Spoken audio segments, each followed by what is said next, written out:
One bomb, one dive, one chance to change history. The morning sun climbed higher over the Pacific on June 4, 1942, painting the endless blue expanse in shades of gold and copper. Lieutenant Richard Halsey best adjusted his grip on the controls of his Douglas SBD Dauntless dive bomber, his knuckles white against the black leather of his flight gloves. Behind him, radioman gunner James Francis Murray Jr. checked his .30 caliber machine gun for the 100th time, the metallic clicking barely audible over the roar of the Wright R-1820 engine. Best's Squadron, VB-6, had been airborne for over 2 hours, searching the vast Pacific for the Japanese carrier force that intelligence promised was somewhere out there. The Enterprise had launched her aircraft into the pre-dawn darkness, sending 37 dive bombers, 14 torpedo bombers, and 10 fighters into the unknown. It was the largest gamble in naval aviation history, and Best knew it. If they found nothing, if the intelligence was wrong, if the Japanese had changed course, the American carriers would be sitting ducks when the enemy planes returned to find them. The radio crackled with static and tension. Commander Wade McCluskey, leading the air group, had taken them north by northwest, following his instincts when the prescribed search pattern yielded nothing but empty ocean. Fuel gauges dropped steadily. Some planes had already turned back, their pilots making the bitter choice between the mission and survival. But Best pressed on, his eyes scanning the horizon with the intensity of a man who understood that everything, the war, the future of the Pacific, perhaps even the fate of democracy itself, hung in the balance. Then, at 1,002 hours, the ocean revealed its secret. Far below, like toys scattered on a blue carpet, the Japanese mobile force spread across the sea. 4 aircraft carriers, Akagi, Kaga, Soryu, and Hiryu, steamed in a diamond formation, their flight decks crowded with aircraft. Around them, a constellation of cruisers, destroyers, and battleships provided protection. It was the most powerful naval force ever assembled, the same fleet that had struck Pearl Harbor 6 months earlier, commanded by Admiral Juichi Nagumo, Japan's most experienced carrier commander. Best's heart hammered against his ribs as he keyed his radio. "This is VB-6 leader. Enemy carriers sighted. Initiating attack." His voice was steady, betraying none of the electricity that coursed through his veins. Below him, the Japanese fleet moved with the confidence of hunters who had never known the terror of being hunted. Their combat air patrol circled lazily above the carriers, while deck crews prepared aircraft for another strike against what they assumed were the last American forces in the Pacific. The irony was not lost on Best. The Japanese pilots were probably the same men who had bombed Pearl Harbor, who had sunk the Prince of Wales and Repulse, who had swept Allied forces from the Philippines, the Dutch East Indies, and Singapore. They were the elite of the Imperial Japanese Navy, the finest carrier pilots in the world. And now, through a twist of fate and intelligence, they were caught with their pants down, their aircraft on deck, their fuel lines exposed, their ammunition dumps vulnerable.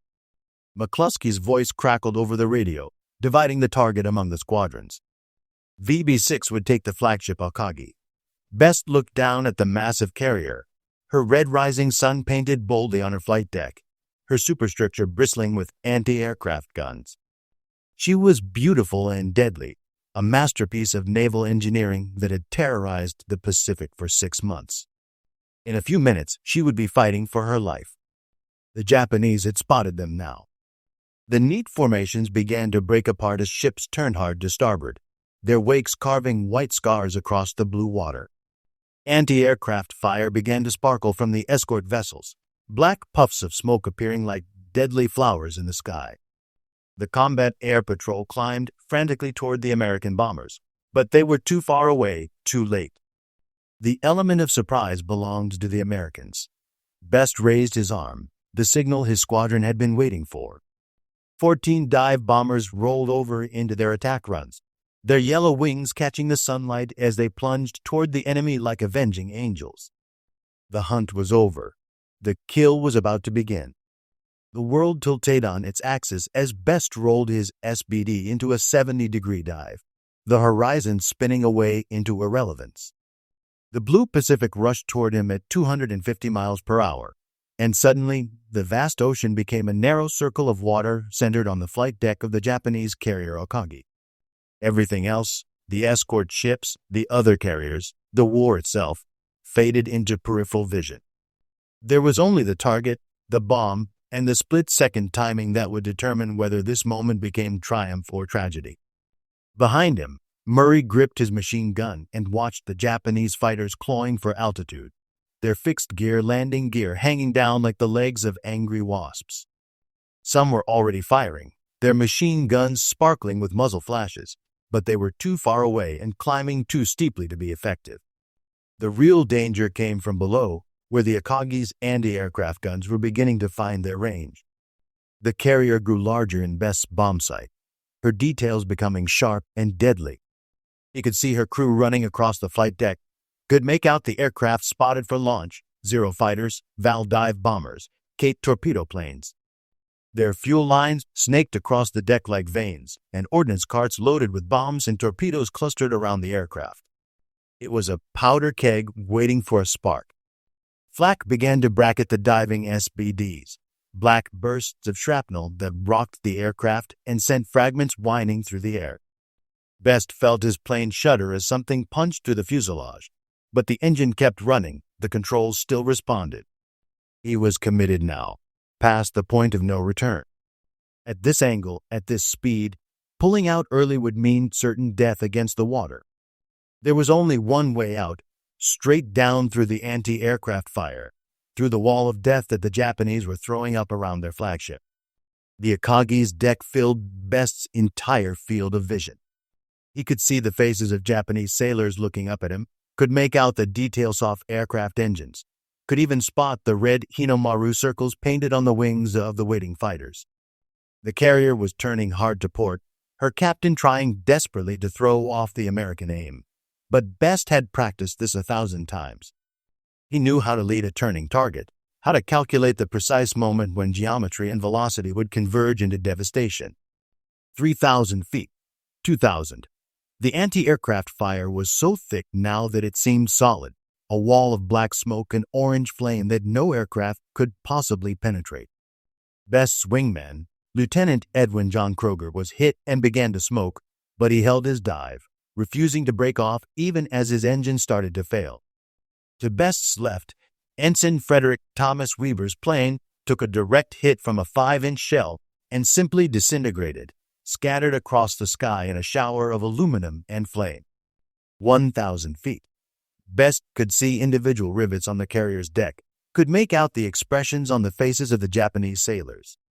Some were firing rifles and pistols at the diving bombers, a futile gesture that spoke to their courage even as it revealed their desperation. The ship's superstructure flashed past Best's peripheral vision, bristling with radio antennas and fire control equipment. He was so low now that he could smell the smoke from the ship's stacks, could feel the heat from her boilers. 500 feet, time slowed to a crawl. Best's thumb hovered over the bomb release button, waiting for that perfect moment when instinct, training, and mathematics would align. The Akagi's flight deck stretched beneath him like a wooden runway, crowded with aircraft that represented months of irreplaceable pilot training and years of industrial production. This was Japan's elite carrier force, the tip of the spear that had conquered half the Pacific. And in 3 sconds, it would all be over. The bomb sight reticle settled on a spot just aft of the carrier's island, where the greatest concentration of aircraft sat spotted for launch. Best's thumb pressed the release button, and he felt the aircraft jump as the 1,000-pound bomb fell away. Then he was hauling back on the stick with every ounce of strength in his body, pulling 6 Gs as the SBD clawed for altitude, its engine screaming in protest. The ocean rushed past his wingtips, so close he could see the individual whitecaps, and for a moment it seemed certain that he would cartwheel into the water and take his secret to the bottom of the Pacific. But the Dauntless lived up to its name. The stubby fighter bomber, designed for exactly this kind of punishment, pulled out of the dive with mere feet to spare. Best leveled off at wave-top height and looked back over his shoulder, waiting to see if his aim had been true. Behind him, the rest of VB-6 was pulling out of their own dives, their bombs falling like deadly rain toward the Japanese flagship. The first bomb hit the Akagi's flight deck with a sound like the world splitting in half.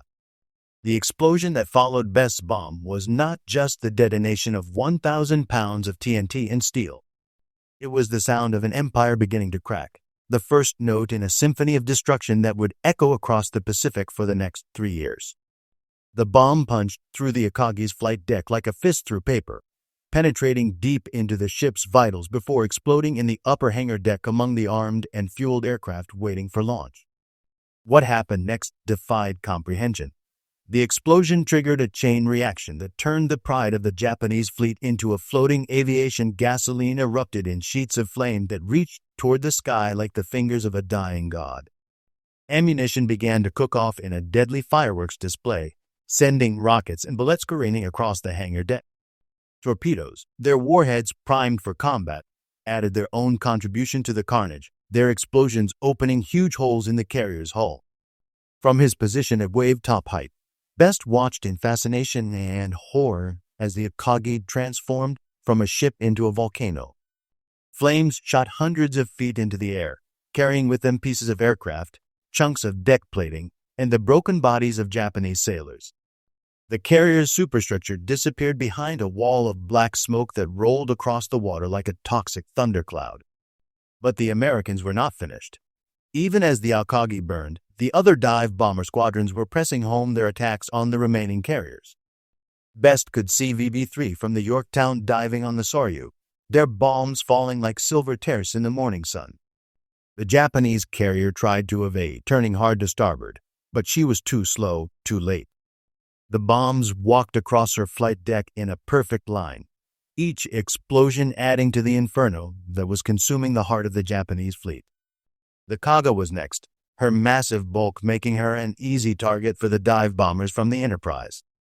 Best watched as bomb after bomb struck home, turning Japan's largest carrier into a floating funeral pyre. Her aircraft, caught in the act of being armed and fueled, provided the perfect accelerant for the fires that now raged from bow to stern. Within minutes, she was listing heavily to port, her flight deck buckled and twisted like a broken toy. The transformation was so complete, so devastating, that it seemed impossible that it could have happened so quickly. 6 months earlier, these same ships had been the terror of the Pacific, their aircraft raining death on Pearl Harbor, Wake Island, and the Philippines. Their pilots had been the elite of the Imperial Japanese Navy, veterans of campaigns in China, and the Dutch East Indies. Their crews had been the best-trained, most experienced sailors in the world. Now, in the space of 10 minutes, it was all gone. The carefully orchestrated attack that had taken months to plan and execute had been shattered by a handful of American dive bombers, their crews hastily trained and equipped with aircraft that were already obsolescent. The mathematical precision of the Japanese war machine had been undone by the intuitive courage of pilots like Best, who had followed their instincts when the prescribed search patterns failed, who had pressed on when prudence dictated retreat. The Akagi was dying now, her death throes visible from 20 miles away. Great gouts of flame and smoke erupted from her hull as internal explosions continued to tear her apart. Her crew fought the fires with desperate courage, but it was hopeless. The ship that had been the flagship of the Pearl Harbor attack force, the symbol of Japanese naval supremacy, was beyond saving. Best pulled his SPD up to a safer altitude and began to circle the carnage, his radioman calling out damage assessments to the Enterprise. 3 carriers burning, he reported. The Akagi, Kaga, and Soryu were all ablaze, their flight decks twisted ruins, their aircraft destroyed, their crews fighting for their lives against fires that could not be controlled. Only the Hiryu remained operational, and she was already launching her own desperate counterstrike against the American carriers. The Japanese fleet, which had entered the morning as the most powerful naval force in the Pacific, was now scattered across the ocean, its escorts racing to rescue survivors from the burning carriers. The carefully planned attack on Midway had become a rout, and the war in the Pacific had taken a decisive turn in the space of a few minutes. As Best turned his aircraft toward home, he could see the smoke from the burning carriers rising thousands of feet into the sky, a black column that would be visible for 100 miles. It was a funeral pyre for Japanese naval aviation, and a beacon of hope for the embattled American forces scattered across the Pacific. The Japanese had come to Midway to finish what they had started at Pearl Harbor. Instead, they had handed the Americans the victory that would turn the tide of the war. The flight back to the Enterprise was a journey through a transformed world. Best's fuel gauge hovered dangerously close to empty, and his engine ran rough from the battle damage he had sustained over the Japanese fleet. But these were minor concerns compared to the magnitude of what had just occurred. In the space of 10 minutes, the balance of power in the Pacific had shifted fundamentally. The Japanese fleet that had terrorized the ocean for 6 months lay burning behind them, its aircraft destroyed, its pilots dead or dying, its carefully hoarded reserves of experienced aircrew scattered to the winds. Best's radio crackled with reports from the other squadrons. The Soryu had been hit by at least 3 bombs and was burning out of control. The Kaga had taken multiple hits and was listing heavily, her crew abandoning ship. The Akagi, the pride of the Japanese fleet, was a floating inferno that could be seen from 50 miles away. Only the Hiryu remained operational, and she was already launching her own desperate counterattack against the American carriers. The mathematics of naval warfare had been rewritten in those 10 minutes. The Japanese had lost not just 3 aircraft carriers, but more importantly, they had lost the irreplaceable pilots who had made those carriers effective. The aircrews who had attacked Pearl Harbor, who had sunk the Prince of Wales and Repulse, who had swept Allied forces from the Philippines and the Dutch East Indies, were gone. Japan's carefully hoarded reserves of experienced naval aviators had been consumed in the fires that now raged across the Pacific. Best's engine coughed and missed a beat, bringing him back to the immediate problem of survival. The Enterprise was still 2 hours away, and his fuel was running dangerously low. Around him, the other survivors of VB-6 were spread across the sky, their aircraft showing the scars of their passage through the Japanese anti-aircraft fire. Some had been forced to ditch in the ocean, their crews picked up by American submarines or left to die in the vast Pacific. The price of victory had been paid in American blood as well as Japanese. But as Best watched the smoke from the burning carriers fade into the distance, he knew that the sacrifice had been worth it. The Japanese fleet that had seemed invincible 6 months earlier had been revealed as mortal after all. The careful planning, the superior training, the technological advantages that had given Japan such devastating success in the opening months of the war had been undone by the simple courage of American pilots who had refused to accept defeat. The Enterprise appeared on the horizon like a welcome sight to a drowning man, her flight deck busy with activity as she prepared to recover her returning aircraft. Best brought his SPD in on fumes, his engine finally giving up the ghost as he touched down on the carrier's deck.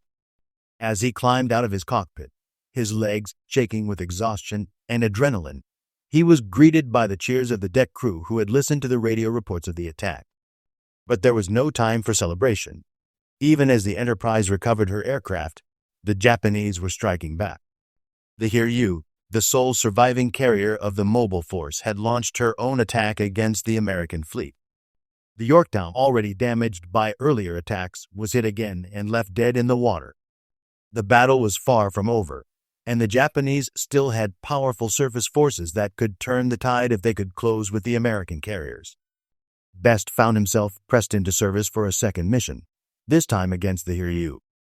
His aircraft was quickly refueled and rearmed, and within hours he was airborne again, leading what remained of VB-6 against the last operational Japanese carrier. The attack was a repeat of the morning's success, with American dive bombers penetrating the Japanese defensive screen and putting multiple bombs into the Hiryu's flight deck. By evening, all 4 Japanese carriers were burning or sunk, their aircraft destroyed, their crews scattered. The Battle of Midway was over, but its consequences would echo for years to come. The Japanese had lost not just 4 aircraft carriers, but the initiative in the Pacific War. Never again would they be able to mount the kind of massive, coordinated offensive that had characterized the opening months of the war. The experienced pilots who had made their carrier force so effective were gone, replaced by hastily trained rookies who would never achieve the same level of skill. As Best finally returned to his quarters aboard the Enterprise, he reflected on the day's events. 1 bomb, 1 dive, one chance to change history, and they had seized it. The war was far from over, and many more battles would be fought before Japan finally surrendered. But the outcome was no longer in doubt. The Japanese had gambled everything on a quick victory, and they had lost. The long, grinding campaign that would carry American forces across the Pacific to the very shores of Japan had begun. The sun set over the Pacific on June 4, 1942, painting the sky in shades of red and gold that seemed to mirror the fires that still burned on the horizon. The 4 Japanese carriers that had begun the day as the most powerful naval force in the Pacific were now twisted wrecks settling into the depths of the ocean, taking with them the dreams of Japanese naval supremacy and the lives of thousands of irreplaceable air crews. Best stood on the flight deck of the Enterprise, watching the last light fade from the sky. His hands still shook slightly from the adrenaline of combat, and his ears rang from the sound of anti-aircraft fire and exploding bombs. But his mind was already moving beyond the immediate tactical victory to its broader strategic implications. The Japanese had not just lost 4 aircraft carriers at Midway. They had lost the war in the Pacific, though it would take 3 more years of bitter fighting before that truth became apparent to all. The mathematics of the Pacific War had been fundamentally altered in those 10 minutes of diving and bombing. Japan's strategy had been based on the assumption that they could achieve a quick victory over the Americans, forcing a negotiated peace that would leave them in control of their new empire. The attack on Midway had been designed to eliminate the remaining American carrier forces and open the way for an invasion of Hawaii. Instead, it had stripped Japan of the naval aviation forces that had made their early victories possible. Best's bomb falling through the morning air toward the flight deck of the Akagi had been more than just an explosive device. It had been a turning point in world history, the moment when the tide of war began to flow in favor of the Allies. The Japanese would never again be able to mount the kind of coordinated offensive that had characterized their early campaigns. Their carefully trained pilots, the product of years of intensive training and combat experience, had been consumed in the fires of Midway. The replacement pilots who would take their places were brave enough, but they lacked the experience and skill of the veterans who had died at Midway. As the war progressed, the quality of Japanese naval aviation would steadily decline, while American pilot training programs would turn out thousands of skilled aircrews. The industrial capacity that had allowed Japan to build such a powerful fleet in the first place would be overwhelmed by the massive American war production effort, which would soon be turning out aircraft carriers like Liberty ships and training pilots by the thousands. But perhaps more important than the immediate tactical consequences was the psychological impact of Midway. The Japanese had believed in their own invincibility, in the superiority of their training and equipment and tactics. That belief had been shattered by the American victory. The pilots who had attacked Pearl Harbor, who had sunk the Prince of Wales and Repulse, who had swept Allied forces from the Philippines and the Dutch East Indies, were not invincible after all. They could be beaten, and they had been beaten by American aircrews who had been written off as inferior. The confidence that had carried Japanese forces across the Pacific in the opening months of the war was gone, replaced by a growing awareness that they were fighting a war they could not win. The Americans had demonstrated that they could not only match Japanese tactical skill, but exceed it when the circumstances were right. The element of surprise that had been so crucial to Japanese success was now working against them, as American forces began to seize the initiative across the Pacific. Best's role in this transformation was both central and symbolic. His bomb had struck the flagship of the Japanese fleet, the carrier that had led the attack on Pearl Harbor. In a sense, it was poetic justice. The ship that had begun the war in the Pacific had been destroyed by the forces it had awakened. But Best himself would have been the first to point out that his success had been made possibly by the courage and skill of hundreds of other American servicemen, from the codebreakers who had provided the intelligence that made the battle possible to the mechanics who had kept the aircraft flying. The Battle of Midway was won not by individual heroism, though there had been plenty of that, but by the collective effort of the American military machine. The Japanese had believed that their superior training and morale would overcome American material advantages. They had been wrong. American industry, American technology, and American determination had proven superior to Japanese Bushido and tactical skill. As Best finally turned away from the rail and headed below to write his after-action report, he could not have known that he was walking into history. The bomb he had dropped on the Akagi would be remembered as one of the most decisive single actions of World War II, the moment when the tide of war began to turn in favor of the Allies. The Battle of Midway would be studied for generations as a classic example of how intelligence, courage, and good fortune could combine to produce victory against overwhelming odds. The war in the Pacific would continue for 3 more years, marked by battles on islands whose names would become synonymous with sacrifice and heroism. But the outcome was no longer in doubt. The Japanese had gambled everything on a quick victory, and they had lost. The long, grinding campaign that would carry American forces across the Pacific to the very shores of Japan had begun with Best's bomb falling through the morning air toward the flight deck of the Akagi. One bomb, one dive, one chance to change history. And in the space of 10 minutes, the course of World War II had been forever altered by the courage of American dive bomber pilots who had refused to accept defeat. The Japanese carriers that had terrorized the Pacific for 6 months were now settling into the depths of the ocean, taking with them the last hopes of Japanese victory. The war was far from over, but its outcome was no longer in doubt. The tide had turned, and it would never turn back.